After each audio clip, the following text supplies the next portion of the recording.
What's up, guys? Welcome back to Michigan Muckraker. My name's Michelle, and today is August 1st of 2023. Where has the time gone? I have no idea. Thank you very much for joining me this morning. Today, I want to share with you what Industry 4.0 is and why it matters. Now, I use Michigan as an example because Michigan is being made an example of, but Industry 4.0, also known as the Fourth Industrial Revolution, is happening all over the world, and it actually started in Germany, of course. At least the term came from Germany. So we're going to jump in, and I'm going to try to show you why you need to care about this terrible thing that's happening called Industry 4.0. Now, it doesn't have to be terrible. I am for progress, but not for progress' sake, and I'm not for the progress that these individuals want. So right off the bat, we have Industry 4.0, a roadmap for Michigan's global leadership, presented by Automation Alley in partnership with the Michigan Economic Development Corporation and the World Economic Forum. So if you need any more proof that we have been sold out to the World Economic Forum, there's some more for you, right? And real quick, before I continue on with this article, the World Economic Forum is the international organization for public-private cooperation. So it is directly responsible for the issues that we are facing here in Michigan, with the mega sites being the public-private partnership type, where we don't have a say and it's being forced down our throat. So again, thank you, MEDC and World Economic Forum, for your international control measures that you're trying to implement. Not. What is Industry 4.0? Imagine a world in which engineers can interact with 3D models in an immersive environment, where doctors use artificial intelligence to create individually customized treatment plans, and where products wend their way independently through the production process. This is Industry 4.0, the fourth industrial revolution, defined as the convergence of digital, biological, and physical technologies disrupting manufacturing, agriculture, healthcare, and all industries across the globe. Again, because they're forcing it.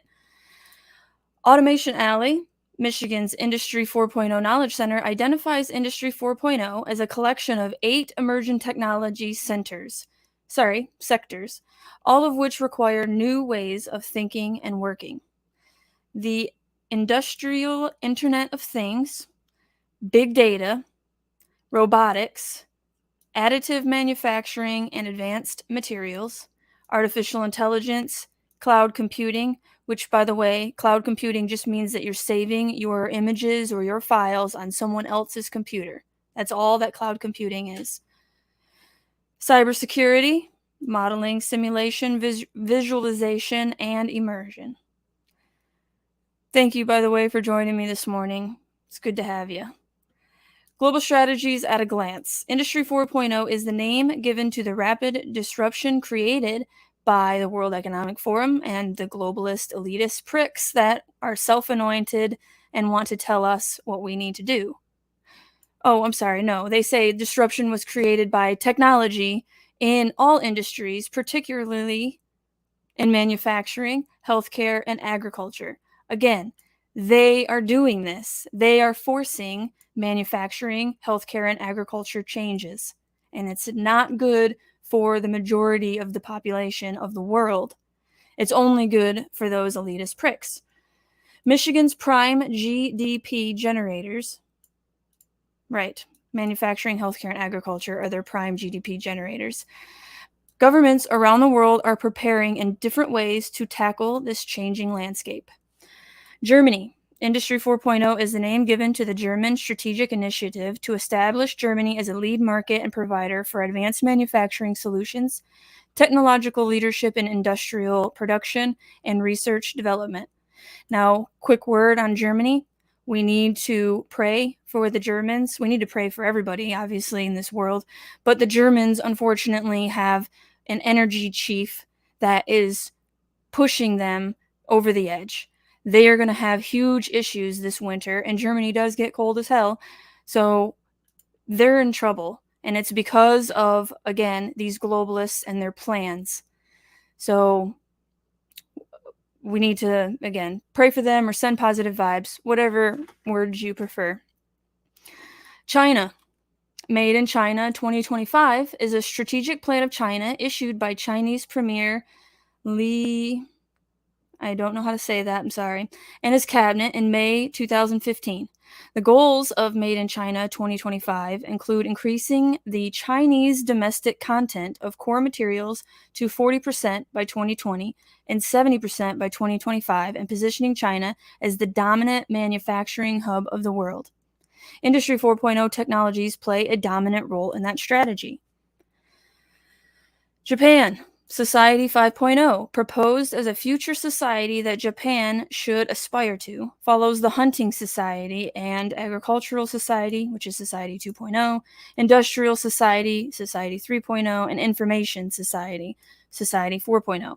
It is defined as a human-centered society that balances economic advancement with the resolution of social problems by a system that highly integrates cyberspace and physical space. Again, Industry 4.0 technologies are at the core of the initiative. Now, I'm going to do a whole video on Society 5.0. I wanted to incorporate it into this video, but this video is going to be long enough because I have tons of information to share. So, that's another fascinating subject, Society 5.0. These are nation-state-led strategies funding multi-billion-dollar initiatives to dominate manufacturing. Good morning, Dragonfly. Thank you for hanging out. It is critical that we have a Michigan strategy.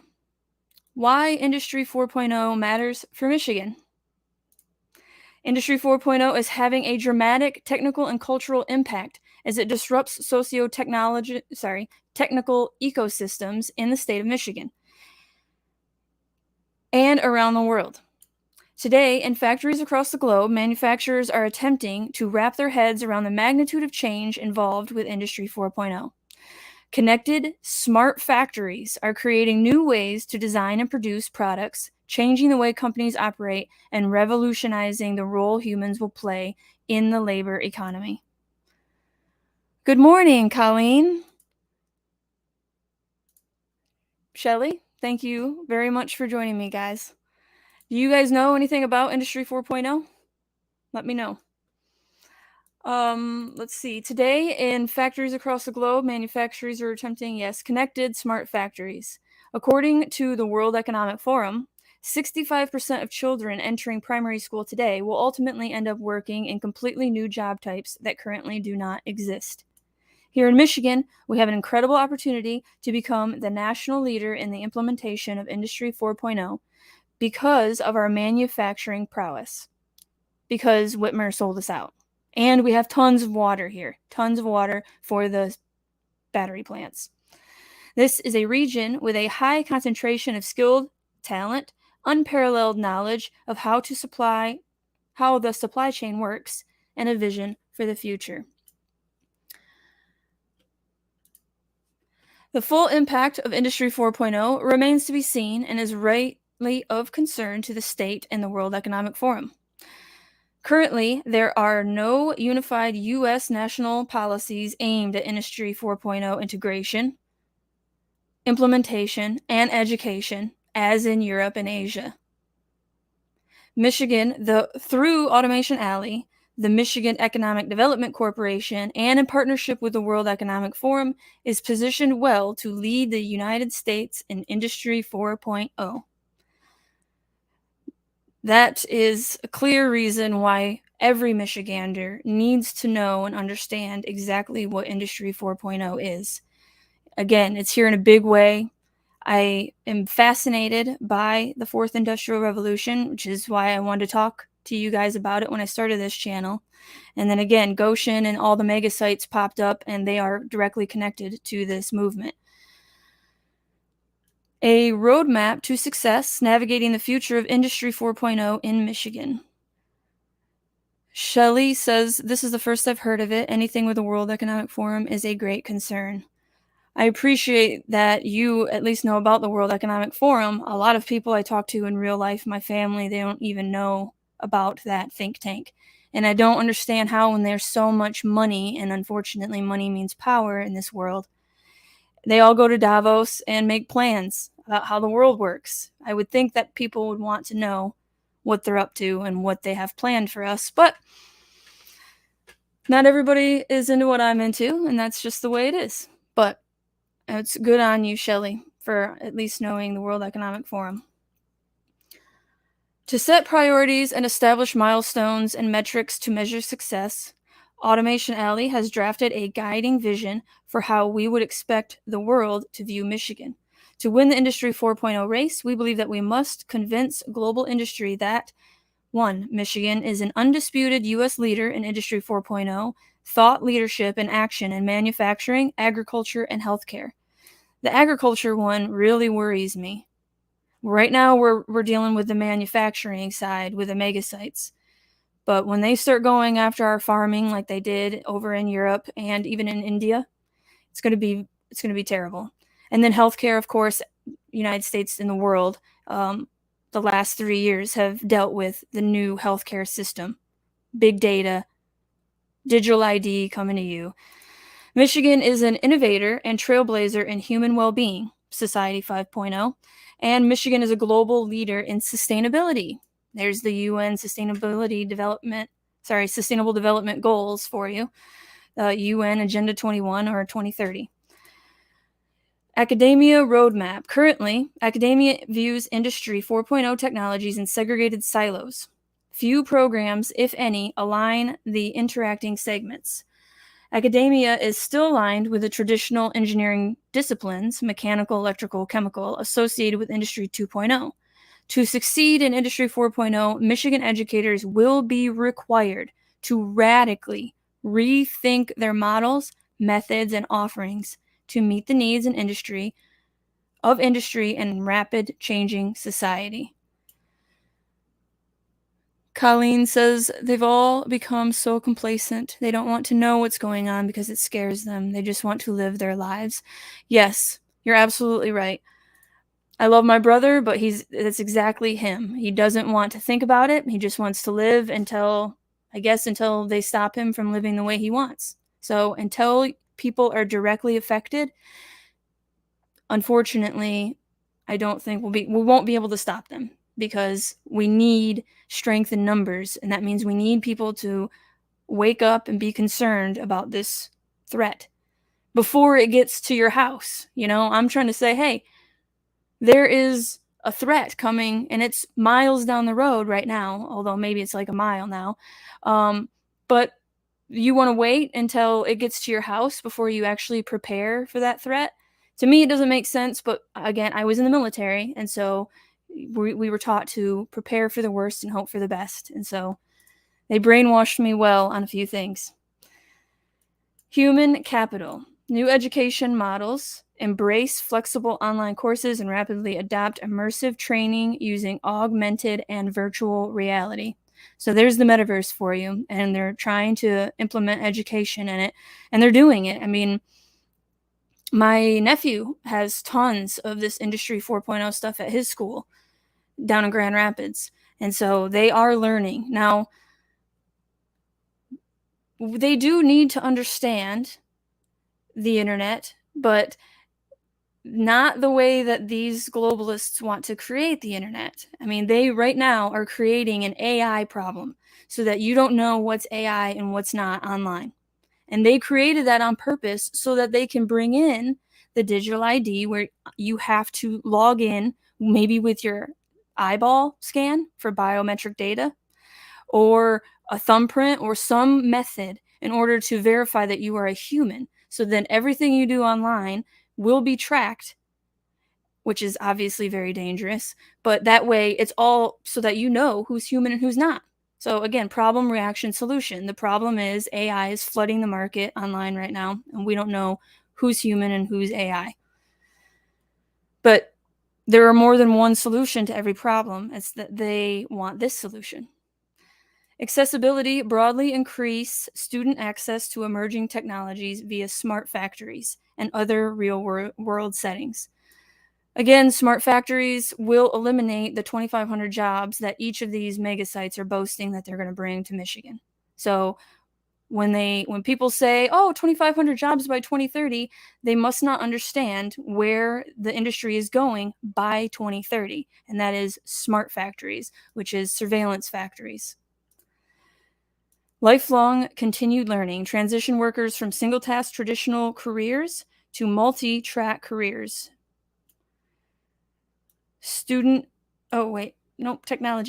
Technology. Applied research and use cases. Increase educator engagement with current industry use cases and trends via applied research. This will ultimately improve the alignment and agility of industry and education. Student engagement. Increase student and parent awareness of the career options available in advanced manufacturing and how Industry 4.0 disruptions are rapidly reshaping career choices.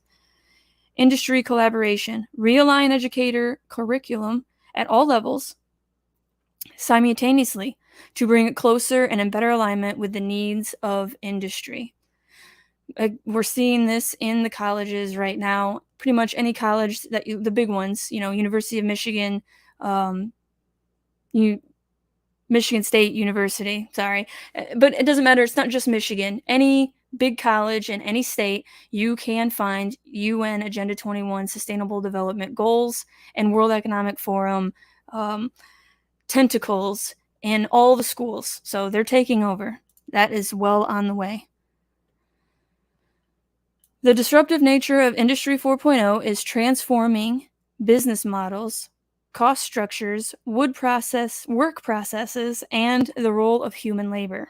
The development of a new corporate mindset and new skill sets will be critical for the growth and survival of Michigan companies in the digital age. Human capital. Upskilling workers. University of Chicago, yes. And that was once a great university for economics. Thomas Sowell went there, and so did Milton Friedman. But now Chicago is a hellhole. So the school, I'm sure, no different. All the cities, unfortunately. So yes, they plan on upskilling programs at all levels, exposure to new technology, creating a learning curve, drive culture change as a core tenet. The lines between traditional businesses and tech companies are beginning to blur. Companies today need to change their culture and embrace digitization in order to compete and thrive. The MEDC is pushing this forward by, again, creating winners and losers by giving money. So if you're a small business and you are willing to put a bunch of Industry 4.0 technologies into your business, you will get a grant. So, that could be surveillance. It could be what Jeff Bezos Whole Foods has done when you do a handprint. I think I have that actually. Let me see if I can find it. I have tons to share with you, of course. And there it is. Whole Food wants your handprint. What could possibly go wrong? This is where they want to go. Right now, this is just my tinfoil hat coming on. But they're getting us used to putting your hand up. Now, I heard from several different people in several different industries, including the banking industry, that they want to put a rice-sized little chip right here. So that way, you'll never have to have a credit card, and eventually you won't have to have a phone because it'll be integrated into the human body. And this is where these crazy people want to go. So it is already happening. This one, California, but Washington, D.C., they've already started where you can't get in unless you scan your hand. So they're, again, getting us used to us. It's conditioning. It's conditioning. So they're already on it. Overlay a digital mindset on physical businesses. Innovation created around human-centric dynamic thinking will continue to emerge as critical survival skills and growth strategy. Workers will need specific technical digital skills, contextualized and applied in physical environments. Technology, make option-like bets. Teach small companies to make option-like bets. Bringing a digital approach to small investment can promote and encourage learning and help develop use cases of Industry 4.0. Option-like bets have a small and limited expense, but a large and unbounded potential. I wonder what they mean by option-like bets. You guys know? Colleen says, just like the thermometer out to the forehead, yes, and conditioning us to get used to lockdowns when the climate lockdowns start popping up, unfortunately. I mean, yeah, I've heard people discuss the fact that when we were locked down, the air was so much cleaner. In real life, I've heard that. And it's really sad. It's really sad because the implication is that we need to be locked in our homes. That's what's best for the planet. Which, of course, is not true. Get past the pilot phase. Help companies advance beyond the pilot phase of Industry 4.0, cited by the World Economic Forum as a key impediment to success for most manufacturers. Collaborate with academia. Help industry and academia to create case studies and best practices for quick action to prepare for the workforce of the future. Embrace the physical-digital duality. Drive cultural change at the executive levels at companies of all sizes. Companies will need to integrate physical and digital disciplines in the creation and scaling of new processes and products. Again, they're just going to force our hand if we allow it. Now, I'm probably jumping the gun here, but this is the solution. We just say no. Everybody has to say no. Enough is enough. We're done. This book right here, I recommend, came out this year. It's called The Great Reset, and it's by Michael Rectenwald. And at the back, it says that the solution is he calls it the grand refusal.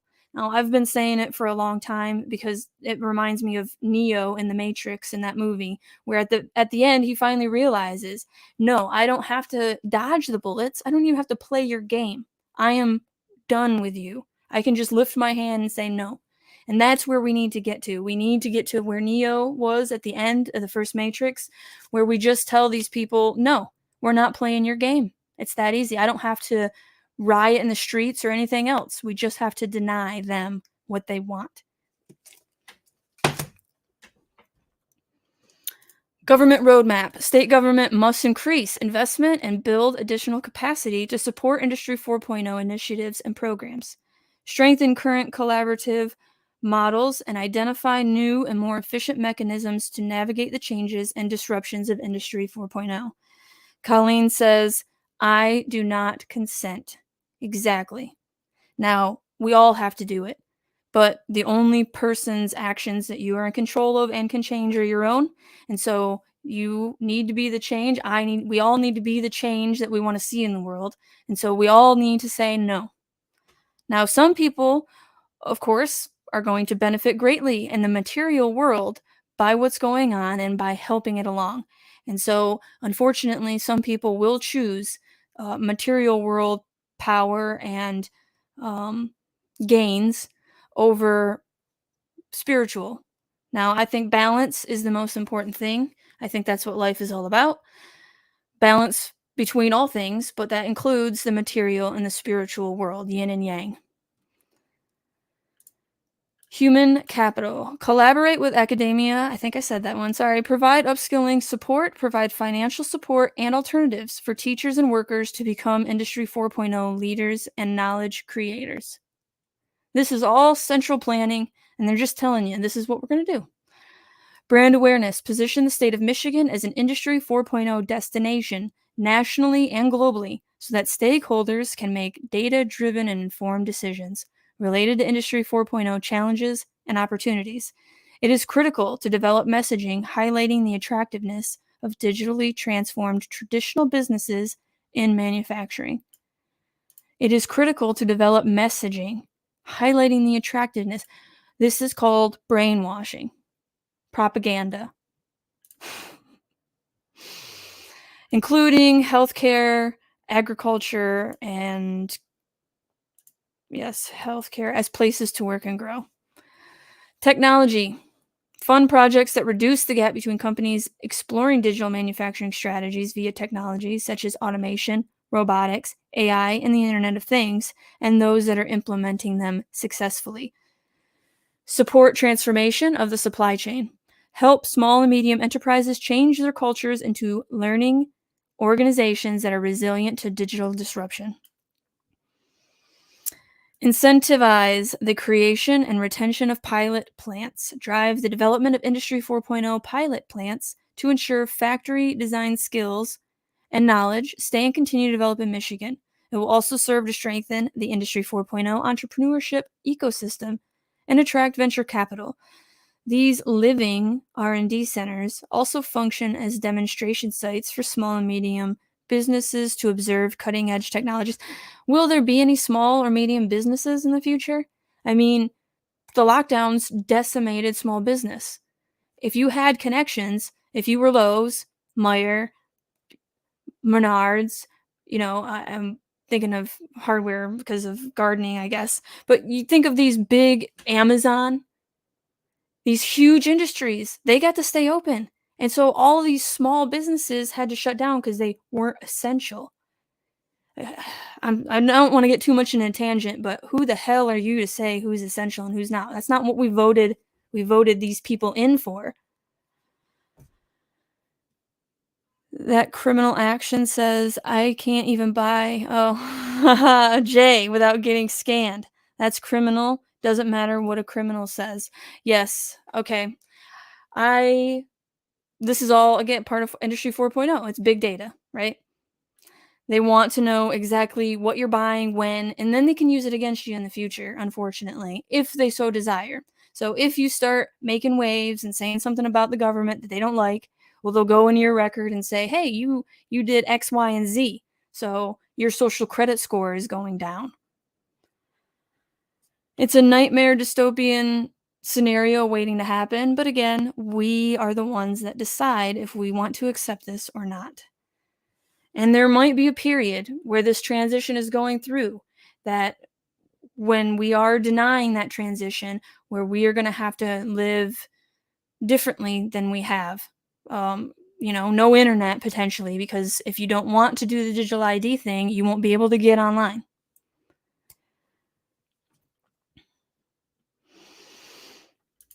Accomplished milestones. Regions that thrive and prosper will be the ones that bring industry, education, and policy makers together around common objectives, combined with the ability to be agile and reactive to continued disruption and change in the marketplace.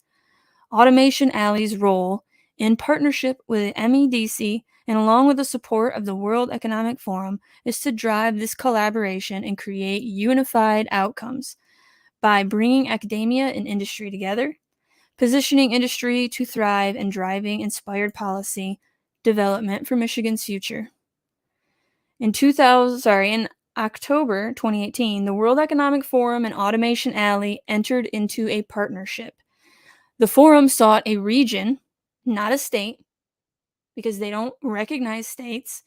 Excuse me. They want the regions. I did a video on America 2050, which is all about these regions that they have planned with a high-speed rail going between them. And so they have chosen the region with a strong manufacturing sector and one that possessed active programming related to Industry 4.0. Michigan's rich manufacturing heritage and Automation Alley's understanding of Industry 4.0 solidified the partnership. Again, they're not talking about how much water is here, but that is one of the key reasons why this region has been chosen for the World Economic's first United States advanced manufacturing facility. The first is right here in Michigan. In September, the forum brought Automation Alley into their two existing work streams focused on Industry 4.0. Automation Alley would lead as a subject matter expert for the team's work in Michigan. The team conducted interviews in more than 50 organizations ranging from global automotive OEMs, Tier 1 suppliers, technology developers, and integrators, small manufacturers, educators, and regional governments from across Michigan. What the hell is a regional government? These formatted interviews culminated in an interactive business roundtable featuring 50 leaders from Michigan organizations on November 13, 2018, in Detroit at Integrate, Automation Alley's Global Industrial 4.0 conference.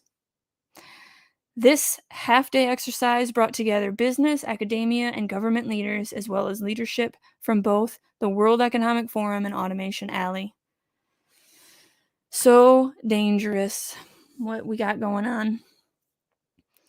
On November 14th, also at Integrate, the keynote speakers Tom Kelly, Automation Alley, and Helena Laurent, World Economic Forum, addressed the promise of Industry 4.0, the revolutionary changes coming to manufacturing, and the chance for Michigan to take a leadership role.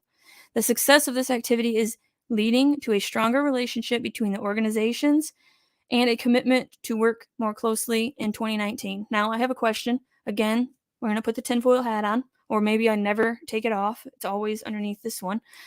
But if this deal went through with Whitmer in 2018, do you think that Tudor Dixon was going to do this? Perhaps she would have, but perhaps they didn't want to risk it. Maybe she wouldn't have. Maybe she outright has said, I don't know for a fact, that she is against the World Economic Forum or these centralized planners.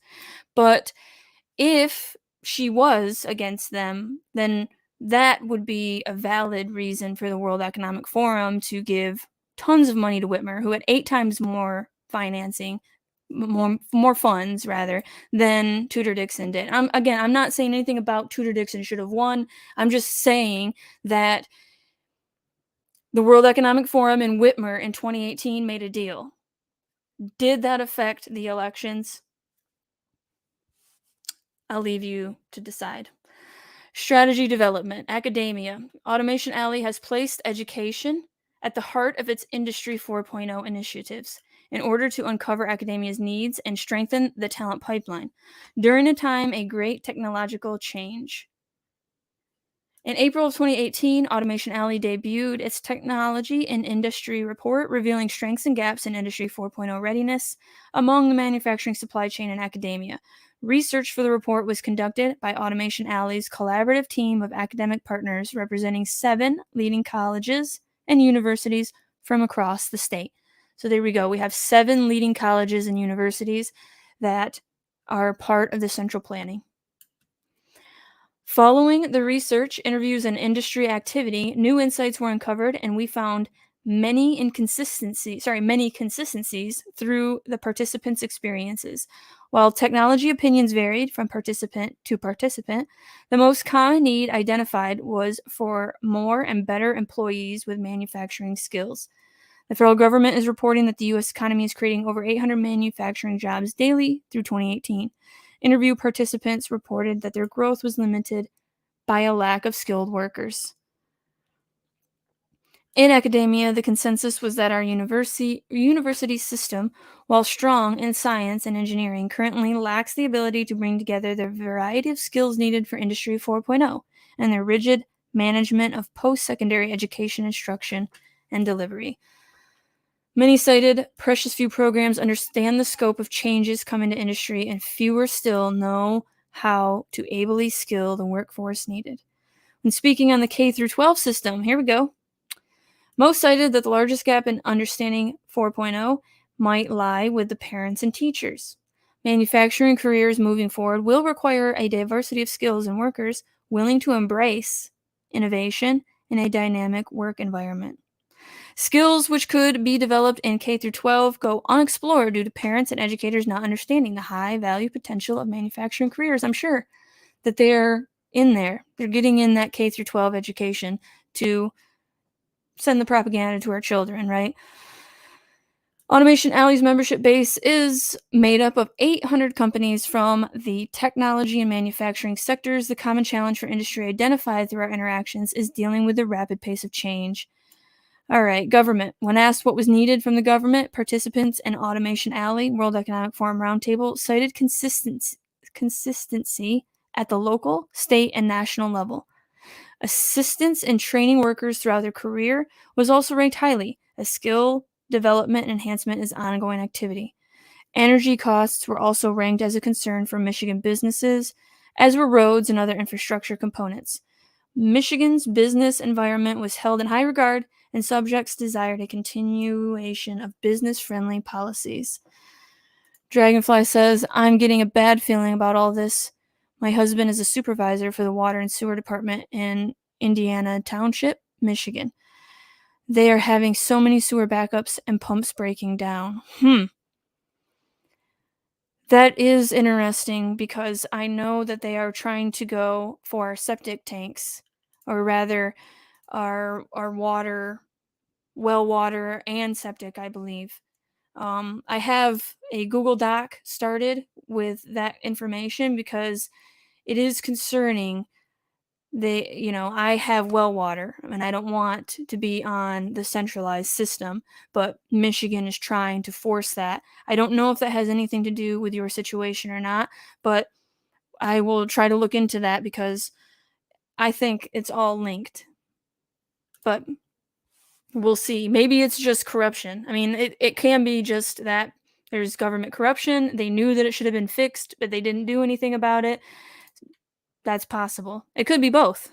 It could be that they didn't do anything about it because they're trying to push this other policy.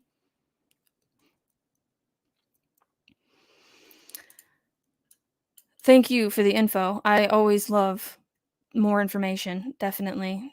It's important to understand what's going on in this state, in the world, really, but this state is just a reflection of the broader plan. Automation Alley has already begun, in partnership with MEDC, several initiatives to fulfill the vision. Integrate. The Global Industry 4.0 conference debuted at Detroit's Renaissance Center in 2017 to a sold-out audience of 500 tech and manufacturing business professionals from across the globe.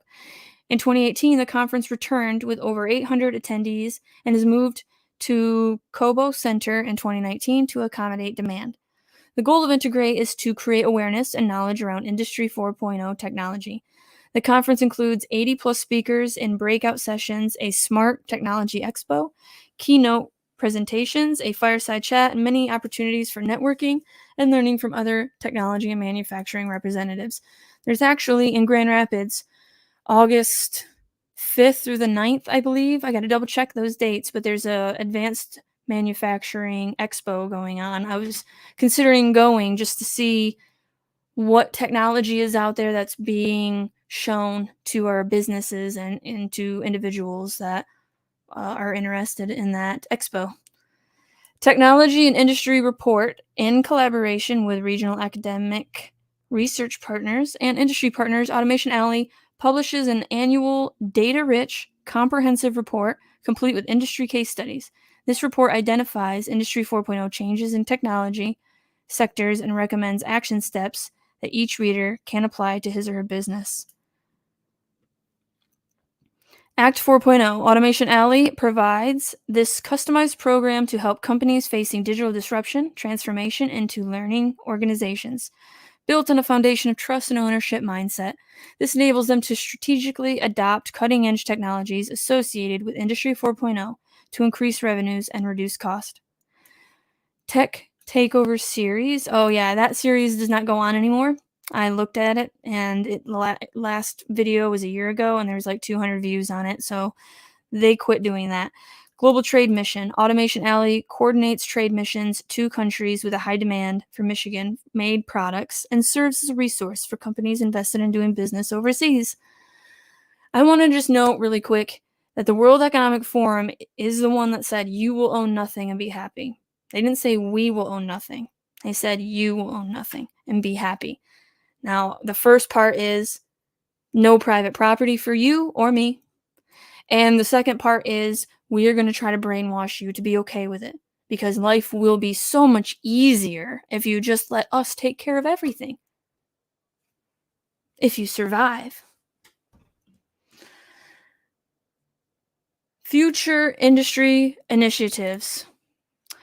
Michigan Smart Factory Tour. Automation Alley's Michigan Smart Factory Tour is an innovative program that gives college, university, and apprenticeship students an opportunity to learn about Michigan's technologically advanced manufacturing companies and career pathways available to them in Michigan. I'm sure Ferris State is also involved, is probably one of the 7 that is involved in this Industry 4.0 because Goshen is paired with Ferris State University.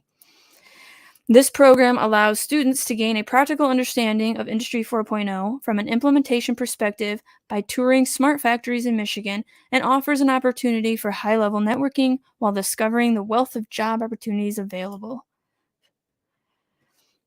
Automation Alley, in collaboration with the MEDC and the World Economic Forum, intends to continue to validate the roadmap, including development of objectives, metrics, and KPIs, key performance indicators.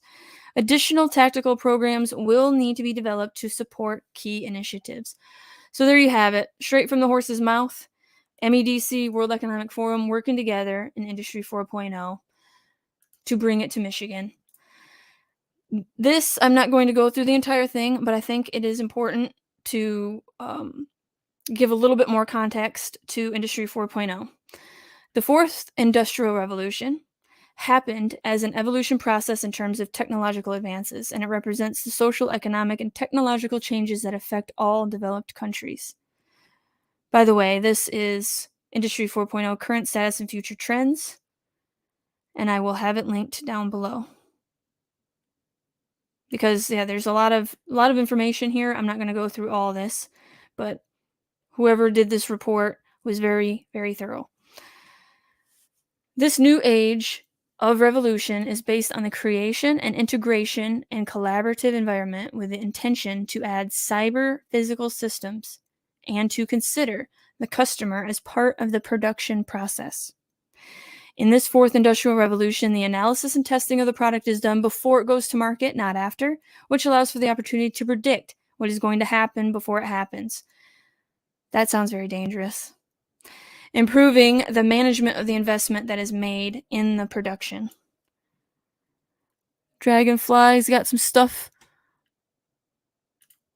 If you have a house, you only own the address, not the property. Yes, I know, because you pay property tax, and if you don't, they come take it from you. So you're renting from the government. Property tax is wrong, as is income tax. I mean, income tax is slavery.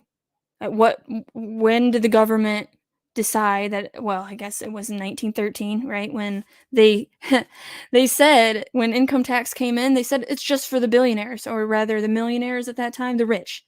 It was just the rich that are going to pay income tax. Just like now, they're saying it's just the rich that are going to pay for wealth tax, or the if your parents pass away, inheritance tax. It's only the wealthy. But that's never how it goes, because they're all friends and they can avoid all of it. They have lawyers and money to do so. It's the middle class on down that actually gets screwed over. Dragonfly also says, it's like a big circle, bring in the new battery plants, pollute the water, then make us use that water. I know. And Colleen, yep, that explains why you need a permit for anything you do on said property. Yes, you need permission from the government because it's not your property. Exactly. So they can come and do what they want. Yep. It's wrong. It's not how America was, wasn't how it was meant to be. But we've allowed it to get to where it's at. And so we have to fix it. The main outcome of the fourth industrial revolution was the setup of the Intel industries, where it's not just about data compilation, but keeping in mind the importance of the interaction between all this information, being allowed to connect it with different information sources, and being able to create a controlled system with a high speed and flexible type of production. Again, up until this point, it's been about collecting data. Now we're getting into the point where what are we going to do with that data? We are going to make sure that it's all together. Now, I'm going to get off on a little tangent here, but Bitcoin, I knew from the beginning, because no one knew who started Bitcoin. I think the government started Bitcoin as a beta test to get people used to the idea of blockchain technology. Because In the digital system, in the digital ID world, you have a block where all your information is stored and you're chained to the other block. But what freedom lovers want from Bitcoin is freedom, of course. But what they don't understand is that they created this blockchain technology, and there's going to be a central higher up that is in control of all these different blocks. And so now all your data is in a block to be used against you if they so choose. So I have never been a fan of Bitcoin. Again, you need internet in order for it to even be a thing. And now you have WorldCoin, where you have to actually scan your iris in order to verify that you're a human and get your digital coin. So sorry for the tangent, but yes, the elite use Bitcoin, but they're not going to be on the same system, and they're certainly not going to be in a blockchain system where all their data will be collected and stored to be used against them. They'll be more free moving, just like carbon credits, right? They can just purchase the carbon offset because they have money. But if you don't have money, how do you do that? Well, you stay in your home. That's how you do it. But yes, I understand the need for the freedom coin, basically. I get it. You want to be away from the centralized bank, but it's a trap.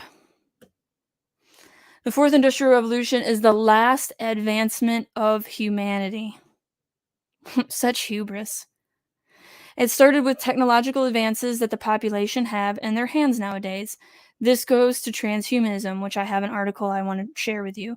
But transhumanism is the merging of man and machine. And they are talking about a singularity where we'll be living in the metaverse. And that's why they say it's the last advancement of humanity. They are trying to force evolution. They're saying nature is taking too long. We humans need to put evolution in our hands and do so by integrating technology into our bodies. I know it sounds nuts, but I didn't make this stuff up. This is all stuff that I have read. Let's see if I can find it. Oh, yes. Right here. And this book right here was the lead machine to be a machine. Adventures Among Cyborgs, Utopians, Hackers, and the Futurists Solving the Modest Problem of Death by Mark O'Connell. This is a piece of gonzo journalism, kind of like Fear and Loathing in Las Vegas, where he is in the story, but he's also a journalist, so he's reporting what he's seeing and who he's meeting. And Peter Thiel is mentioned because he's one of the primary people funding this movement. Which, if you don't know, Peter Thiel and Elon Musk were partners for PayPal. So those two individuals have been picked up and used by the global elitists. But I recommend this book too. It's a 3 out of 5, but I recommend it for all the leads that you get out of it, all the information that is in here that will branch you off into even better information. The story itself, that's why I gave it a 3 out of 5, his writing rather. But anyway, sorry to get off on that tangent. I highly recommend that book because of the leads. Dragonfly says, it's all in the Bible. Basic instruction before leaving Earth. I hate to admit to you, I have not read the Bible. I started reading it. I've read some of it, but I have not read majority of it. It's a shame because it is the classic of classics, right? So far, what I've read, it's like you can't say it better. But going on. It started with technological advances that the population have in their hands nowadays. It is mainly based on the digitization, automation, personalization, customization, and integration between IT management systems and production systems of the factories through the use of the Internet of Things. It's also paired up with cyber physical systems. These systems, or pillars, will be the autonomous kind of systems with the capacity to make their own decisions and apply machine learning. These systems will also collect data in real time that will be analyzed and saved into the cloud. Again, a centralized database, somebody else's computer. Industry 4.0 will allow us to exploit pillars such as the Internet of Things, big data and data analytics, augmented reality, a virtual representation of the real world, cybersecurity, collaborative robots, additive manufacturing, cloud computing, artificial intelligence, and finally, 5G networks. That's how all of it connects. The 5G networks. You know who rolled out 5G throughout one whole city first? Wuhan, China. The very first place that had 5G throughout the entire city. Interesting stuff. In addition, we can say that Industry 4.0 could be capable of decreasing the production costs, logistic costs, and quality management costs. 5G, oh man, 5G is bad, says Dragonfly. You're absolutely right. And here, another little tangent, but we are all our atoms are vibrating at a little frequency. We are sound. We are a frequency. So when you introduce a new frequency like millimeter waves, and if you don't think it has an effect on the human body, I disagree. It absolutely does, and everybody will be affected a little bit differently. So if you look into 5G and millimeter waves, it is different, and it's not about faster internet. 5G allows for more pieces of technology to communicate. So 4G, let's say, will allow 10 pieces of equipment to communicate. 5G will allow 100. So this is how you get your surveillance state. You have to roll out 5G. And 6G, it won't be any faster internet. It'll just be allowed to use 1,000 pieces of equipment to connect to one hub, so to speak. So this is how they brought out in China the social credit score, and you see all the technology that's constantly analyzing everybody and recording and watching what they do. It's all because of 5G. Going back really quick, I wanted to say something about augmented reality. NASA's been using that for a long time. If you watch any NASA videos of them supposedly floating around in space, there's several times where the augmented reality glitches, and what they're showing you that they're doing is actually not there for us because the technology failed. I've watched hours of that. I'm going to try to find this augmented reality video for you, actually. If I can find it again, I will watch it with you guys on a different day. But it's really interesting stuff. They have eye contacts. That's how far along the government is in their technology. We're probably 20 years behind or some crazy crap.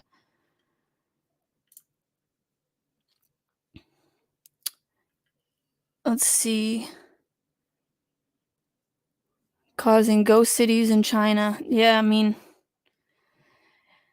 I feel terrible for the Chinese people. I hope one day that they can rise up and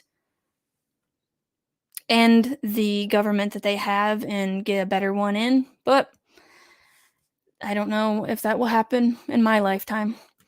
In addition, we can say that Industry 4.0 could be capable of decreasing. Okay, I think I read that one. Sorry. The industry products have implemented sensor, IoT, Internet of Things, connected to the network, capturing and storing information constantly into the cloud or a server for the purpose of being processed later. Okay, I'm going to bring it up right now. We have data centers. Now, I tried, for some reason, I couldn't go onto the government website about data centers, but data centers are these cloud computer, but huge centers, like huge buildings full of computers that are using electricity, and they need a ton of water to stay cool. And so Amazon, of course, doesn't want their data centers to have any kind of regulations. They want to continue gathering as much data as possible. Doesn't matter how much electricity they use or how much water. But then you go and you have California, which is talking about turning off their utilities if there's a heat wave because there's not enough electricity.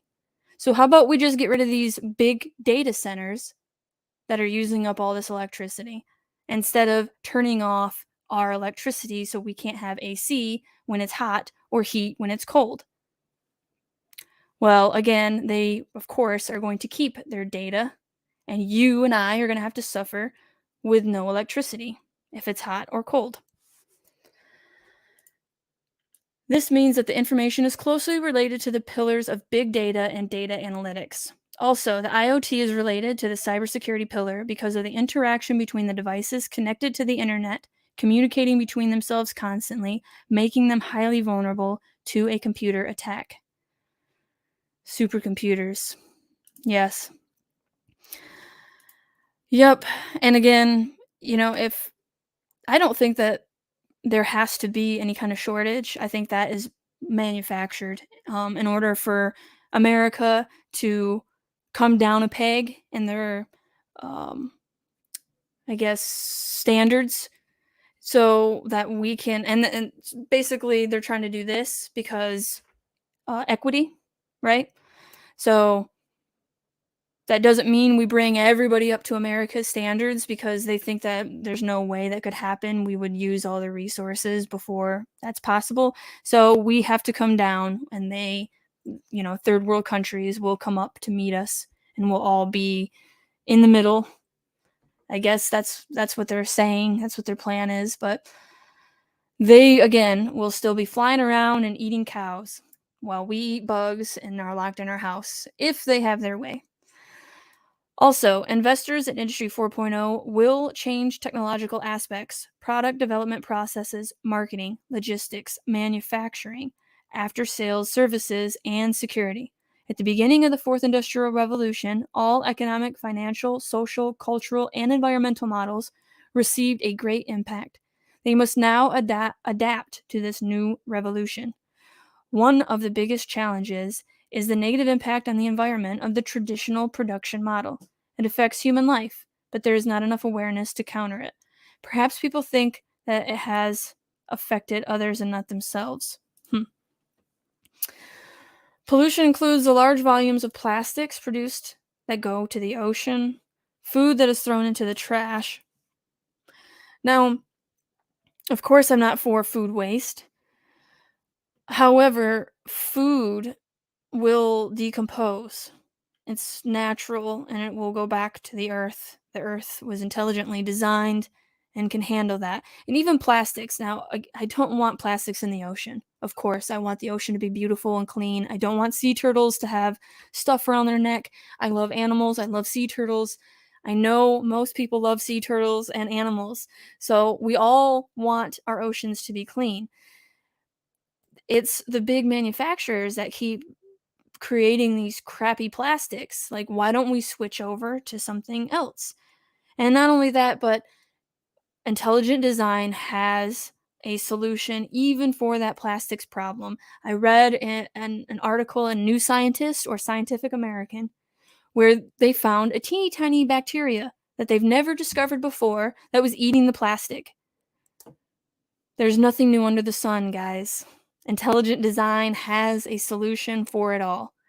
So we should clean up after ourselves, but we will not destroy this planet. It was made for us. It was intelligently designed. Similarly, I don't know why that word's so hard for me today, but it is. One of the big bets for Industry 4.0 is the productivity increase generating greater wealth. But a consequence of that wealth must be greater equity. There's that word. In the resource distribution as a result of good management of a fiscal and tax control by the ministry. A serious mistake would be to focus on the overproduction and natural resource exploitation and neglect the impact it has on nature. Some economists call it circular economy, biophysical economics, or ecological economics. Circular economy is what I've always heard. That's a World Economic Forum term. And that is what's bringing us to a place where we have like the chemical recycling plants that they're trying to bring here to Michigan. Which I have a video on that. I thought Newego was bringing one in. They did have a plan with Clean Seas to bring it in, American Classic, over in Newego. but they did not have the space for a chemical recycling facility. So luckily, we are not going to have that on the Muskegon River. But the circular economy sounds good in theory, but really what it means is, I'm going to use the most disturbing one. Our waste will be recycled and we will drink it.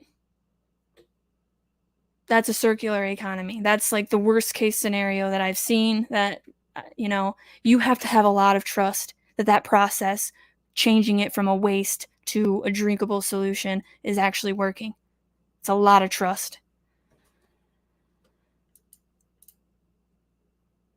This economy is based on several principles: preserve natural capital by controlling natural and renewable resources, optimize the resource use, promote a more efficient system that eliminates external and internal aspects in the productive chain, and particularly that has minimum environmental impact, design no waste products, elastic and flexible diversity, renewable energy increase, consider everything as a system, and reevaluate the cost and prices management.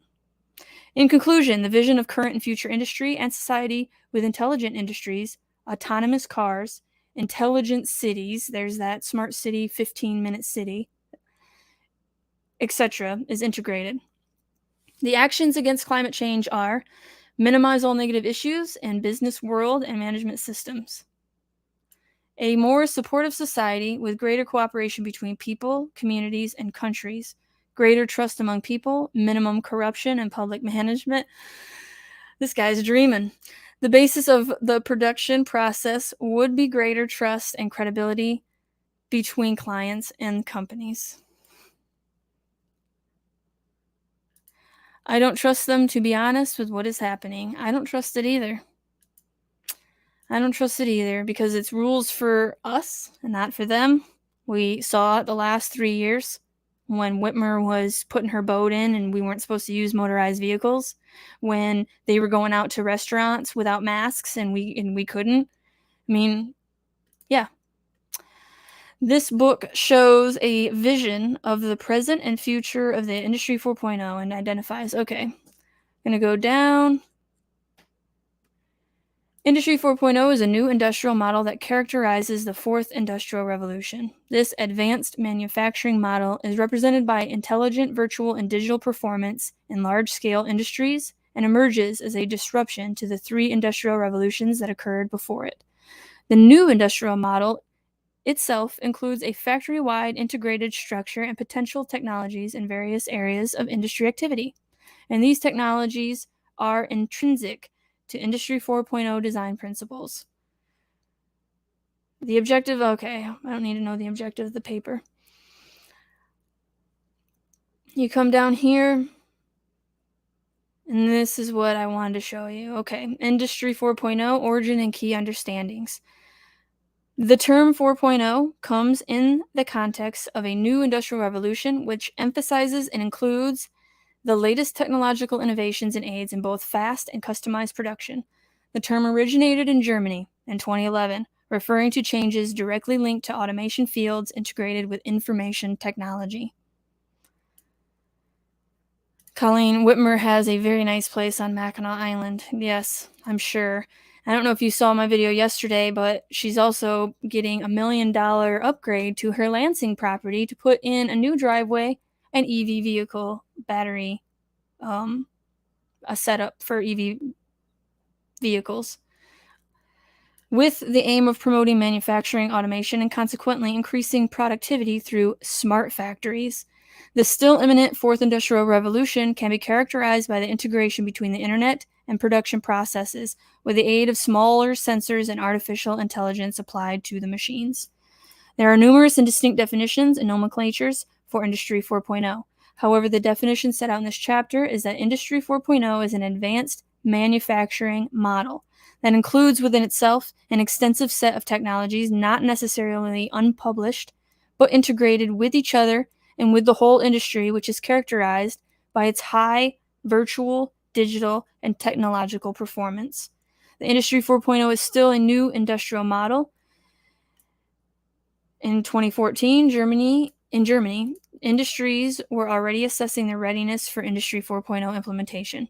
At the time, at least 41% of German companies were aware of Industry 4.0 term, all the way back in 2014. And so have started some concrete initiatives, but the road to go is long, and some industries still do not know the term. This applied in particular to small-scale industries, where 44% did not know what Industry 4.0 is. Again, small and medium businesses got crushed, so they wiped out a lot of the competition these last 3 years, but whatever is remaining, they are incentivizing them heavily to implement Industry 4.0 with data applications, collecting and implementing the use of that data. Smart plant, smart logistics, and smart production, which smart just means surveillance. And the fact that it can remotely control what you are doing, or what you, what heat you want, what your hot water heater, if you allow them to put a smart meter on that. So smart, not so good if you like privacy. Now, I'm going to go on to this IBM. By the way, Dragonfly says, get an allodial title constitutes ownership of real property. I've never heard of that. I'll have to look into it. So IBM, before I really get into this, I want you to know IBM was heavily involved in the Holocaust. In case you didn't know, this came out February 18th, 2021. 20 years ago, IBM and the Holocaust exposed, backed up by a tower of documentation, that IBM knowingly organized all 6 phases of the Holocaust: identification, exclusion, confiscation, ghettoization, deportation, and even extermination. All of this occurred under the micromanagement of IBM's celebrated CEO, Thomas Watson Sr., operating from his New York office on Madison Avenue, and later through European subsidiaries. In view of what IBM was able to accomplish on behalf of the Nazis prior to the era of the computer, the thought of what big tech can do now to the surveil, censor, and control human lives is sobering indeed. Thank you, Dragonfly. She says, thank you for all your research. This is what I enjoy. I've been doing research now since 2012. The solo casting took courage. It's not easy to talk to a camera, but with time, everything gets a little easier, right? Practice makes perfect. So every day I do this, I get a little bit more comfortable with talking and just imagining that you're a person. This camera is a person.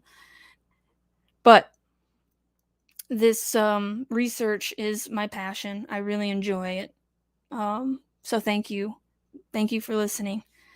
So we are going over to IBM, which is going to tell us a little bit more about what technologies are driving Industry 4.0.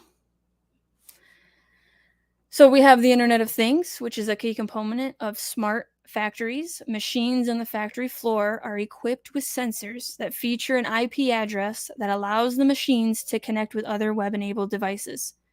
This mechanization and connectivity makes it possible for large amounts of valuable data to be collected, analyzed, and exchanged. Internet of Things. Cloud computing, cornerstone of any Industry 4.0 strategy. Full realization of smart manufacturing demands connectivity and integration of engineering, supply chain, production, sales and distribution, and service. Cloud helps make that possible. In addition, the typically large amount of data being stored and analyzed can be processed more efficiently and cost-effectively. Cloud computing can also reduce startup costs for small and medium-sized manufacturers who can right-size their needs and scale as their business grows. AI and machine learning allow manufacturing companies to take full advantage of the volume of information generated not just on the factory floor, but across their business units, and even from partners and third-party sources. AI and machine learning can create insights, providing visibility predictability, and automation of operations and business processes. For instance, industrial machines are prone to breaking down during the production process. Using data collected from these assets can help businesses perform predictive maintenance based on machine learning algorithms, resulting in more uptime and higher efficiency. A lot of this may sound good, especially if you are a business owner of a manufacturing facility or agricultural plant or what have you. But we also have to look at the dark side, what this central data and this central power could do. And again, IBM is not to be trusted. Not to be trusted. They have shown in the past how collecting data can be dangerous and used to do terrible, terrible things to human beings.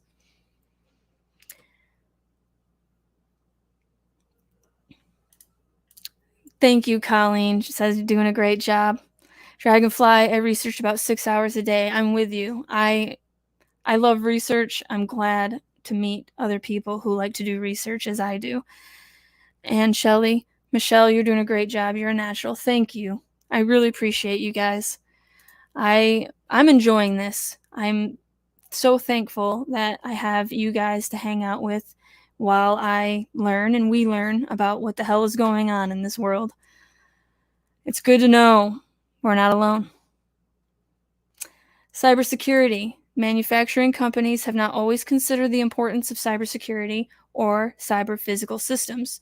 However, the same connectivity of operational equipment in the factory or field that enables more efficient manufacturing processes also exposes new entry paths for malicious attacks and malware. When undergoing a digital transformation in Industry 4.0, it is essential to consider a cybersecurity approach. And lastly, this one is the big one, the digital twin.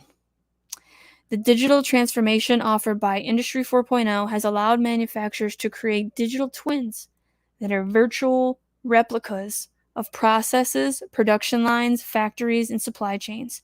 A digital twin is created by pulling data from IoT sensors, Internet of Things, devices, PLCs, and other objects connected to the internet. Manufacturers can use digital twins to help increase productivity, improve workflows, and design new products. By simulating a production process, for example, manufacturers can test changes to the process to find ways to minimize downtime or improve capacity. They want each individual to have a digital twin. That is what the digital ID is and the biometric data that they want. It's basically they are creating you in the metaverse. That is a digital twin. And they want to do that for not just human beings, but for every single business that survives this transformation that they're pushing. Supply chain, yes, I'm not going to get into all that. That was the main thing I wanted to share. I thought that it was good to share the driving technologies. Now, scaling software as a service. That's what this means. Outcome-based monetization models. Now, there's something in particular. Outcome-based monetization models put the focus on business outcomes, where the customer pays for a predefined tangible business outcome or value realized from services consumed.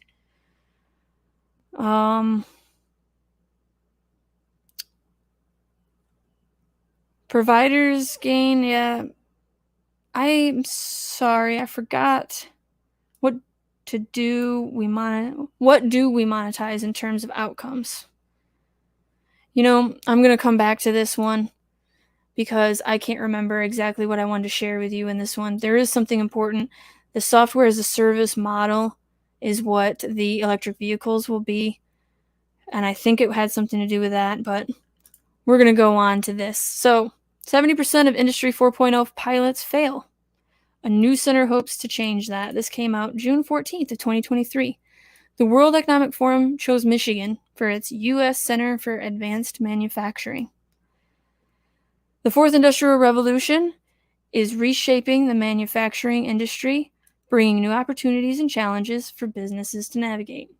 But for Industry 4.0 technologies to be meaningful in manufacturing, Businesses must work across the value chain to drive adoption and achieve faster, more sustainable change. This is not just a personal opinion, but a determination of the World Economic Forum, one of the world's leading authorities on the subject. This Industry Week, whoever wrote this, these people right here, yeah. You need to look more into what the World Economic Forum is doing. That's what I'll say. World Economic Forum is known for its thought leadership on Industry 4.0, bringing together business leaders, policymakers, subject matter experts, and other stakeholders to discuss weighty issues. But its impact goes well beyond that.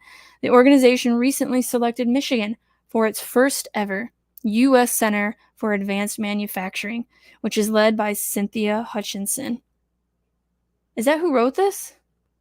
Is that what that's saying? No wonder, right? The U.S. Center is part of a global network of 4 IR communities, but it's the first to focus on accelerating and strengthening advanced manufacturing. The timing could not be better as the world grapples with industrial transformation, and many jobs are at risk of becoming obsolete.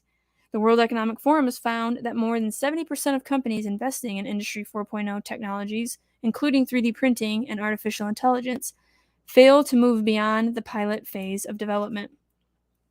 Michigan is experiencing the disruption firsthand, with the automotive industry as one example, with its transition from the internal combustion engine to battery-powered vehicles.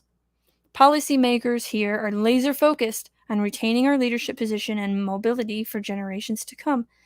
That's one of the key reasons Michigan partnered with the World Economic Forum to support the U.S. Center for Advanced Manufacturing.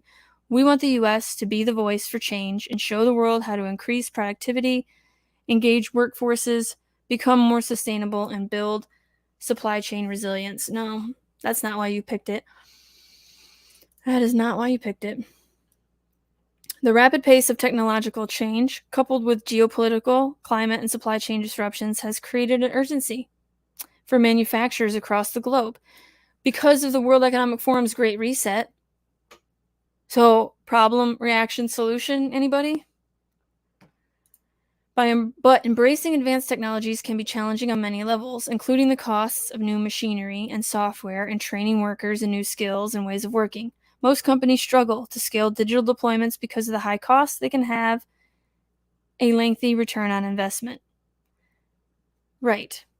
So business is not about business anymore. It's not about return on investment. It's about collecting data.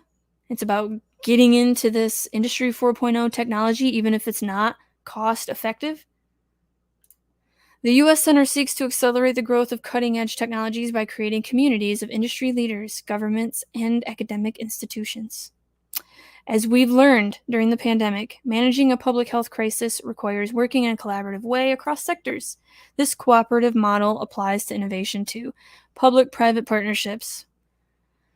Just as the pandemic presented us with new conditions that allowed for and inspired innovation, the advent of new technologies and communication tools has democratized innovation, making it more accessible and inclusive. All of these buzzwords. Don't you just love buzzwords that don't mean shit? For example, open source software allows anyone to access and modify the code, which fosters transparency and the sharing of insights. In the same way, when it comes to advanced manufacturing, there's room for cooperation between supply chain partners, customers, and even rivals to make industrial transformation a success. Automakers have taken this collaborative approach to building supply chains for electric vehicles, working together with battery producers to open joint factories and develop different ways to make batteries more efficiently. So businesses are getting together and working together with government to enslave us. That's just what's going on. Training and involving workers in the transition to EV is critical, as automobile and parts manufacturing accounts for 1 million of America's 13 million manufacturing jobs. With the U.S. for advanced manufacturing right here in Michigan, the World Economic Forum has created a new platform to exchange ideas and address common challenges with joint solutions. Don't you just love them? They're so helpful. It's a huge win for our nation and for our state. and underscores our leadership in global manufacturing as well as collaborative ecosystem of government, industry, labor, and education that have fueled our economy for generations. Yes. The center complements other initiatives that the MEDC supports to strengthen the state's leadership in advanced manufacturing and job creation. One of MEDC's priorities is to help small and mid-sized companies prepare for the future of manufacturing. The technologies aren't just for big business. We want all businesses to benefit from the technological advances available today and in the future. What you mean is you want all businesses to be hooked up to the centrifugation, electrification of the world so that all the data can be collected and gone to the top to make decisions and to predict the future and to, predict if there's going to be any kind of protesting and to stop it in its tracks or enter any dystopian idea that you have here. For example, Michigan has taken a multi-pronged collaborative statewide approach to supporting advanced manufacturing. This includes a program for small manufacturers looking to adopt transformative production methods as a part of a multi-million-dollar Industry 4.0 technology implementation grant. Right. So, again, our money is going to push this centrifugation of information. Love it. One of the U.S. Center's projects includes sharing insights from the frontrunners in emerging technologies who are part of the World Economic Forum's Global Lighthouse Network. A lead? I think so. Which offers use cases for responsible industry transformation. Companies that have earned the Lighthouse recognition, including Flex, HP, Schneider Electric, and Western Digital, are all represented on U.S. Center's Executive Committee. They can be beacons to show our manufacturers the way in a dynamic environment. On one hand, new technologies are transforming the way products are designed, produced, and delivered, leading to greater efficiency and customization. On the other hand, global competition, rising costs, and changing consumer preferences are putting pressure on traditional manufacturing businesses to adopt and innovate. What do you mean consumer preferences? No. It's because you are bribing people to go into this technology. You are giving grants to businesses if they will upgrade to the Industry 4.0, and you're giving grants to people to buy the freaking electric vehicle. We're bribing. It's not natural supply and demand here. Several forces are shaping manufacturing all at once, but the challenge of adapting the latest technologies can be daunting. By coming together under the first ever U.S. Center for Advanced Manufacturing right here in Michigan, we can lead and influence the dialogue on advanced manufacturing and demonstrate how it can drive economic, social, and environmental impact. Lots going on. 4 dozen Michigan companies receive Industry 4.0 technology grants. This was last year, September 21st of last year. Just more proof of exactly how this is being implemented and using our money to do so. And lastly, I'm not going to go over this whole thing, but transhumanism is yet another temptation to play God. Touched a little bit on it earlier, but this is 100% a part of the Industry 4.0. We don't hear about it much yet. It depends on where you go, actually. If you go on to Scientific American and stuff like that, they still have a lot going on with the transhumanism. But not everybody looks at that stuff. So often we hear about advanced technology like artificial intelligence, augmented reality, and genetic engineering. We think of some far-off future with flying cars and robot coworkers. Terms like the singularity, superintelligence, and transhumanism seem irrelevant to the mundane problems we deal with as Christians living in a fallen world. Aren't there more pressing issues? Now, for clarification, I don't consider myself a Christian, but that doesn't mean that there aren't very valuable things that Christianity brings to the table. And so I have nothing against Christians, but I don't have anything against Buddhists either, or Hinduism, or any of that. So I think, real quick, I think each of them are just attempting to tell the truth using how their culture works, right? So Hinduism, I think that they're trying to express a truth about God, the same God that we all have, but they just do it in a different way because they have a different culture. And so, again, I am more about understanding that there is intelligent design. It doesn't really matter what brand or flavor you have, as long as you are for the truth and you are for our creator. But anyway, I'm sorry to get on a tangent there. In his book, Transhumanism and the Image of God, Today's Technology and the Future of Christian Discipleship, Jacob Schatzer, theology and ethics professor at Union University in Jackson, Tennessee, provides a clear and pointed critique of the popular concept of transhumanism. Colleen says Neuralink. You got it. That is the number one thing that I'm worried about right now, and they're touting your Neuralink as it's going to be a miracle. You are going to put a chip in your brain, and if you are paraplegic, you may be able to walk again because of the way the computer chip reprograms your brain. It's, again, it all sounds crazy, but this is what Elon Musk is trying to do with his Neuralink. It is the merging of man and machine, and it is the first step of transhumanism. Now, I often think too of like your arm. It's a question I have. I think, of course, it's wrong if you cut off your arm to replace it with a man-made machine arm. But what happens if you, for some reason, lost your arm in some other way? You didn't intentionally cut it off. What is the ethics involved about putting a machine arm on? Like, we are getting into a whole new topic, so I'm not going to get into it today, but transhumanism is another topic that just fascinates me and simultaneously scares me. I am not ever going to get a chip in my head, so if it's required to be in society, I will go live in the woods.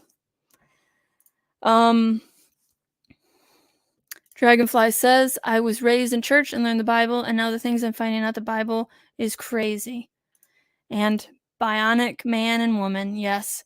And again, the Bible, what I've read so far, it's the most true truths. I'm reading Proverbs, and it's beautiful. So, I think the Bible has a lot of value, and I think everybody should read it. Maybe not necessarily as a Christian. You could read it as the classic of classics if that's the way you want to look at it. But again, you shouldn't just discard it because it's tied to religion, and religious institutions have been captured and are corrupt. But that doesn't mean the ideas in the Bible are captured and corrupt. That doesn't mean that people that try to follow the words that they're corrupt. It just means that the institutions, which were created by human beings, are corrupt. The Catholic Church, corrupt, of course. But again, that doesn't mean the ideas themselves are corrupt. And I firmly believe the kingdom of God is within you. So, anyway, Schatzer helps guide believers through the challenging concept of transhumanism in light of Christian ethic grounded in the image of God. Because transhumanism is ultimately about escaping death. And Christianity isn't about escaping death, but it's about trying to grapple with death. And so transhumanism is just the technological way that people are doing it. But it's dangerous because it puts so much control into man, into human beings, instead of having an outside authority, so to speak, to aspire to or to hold yourself accountable to.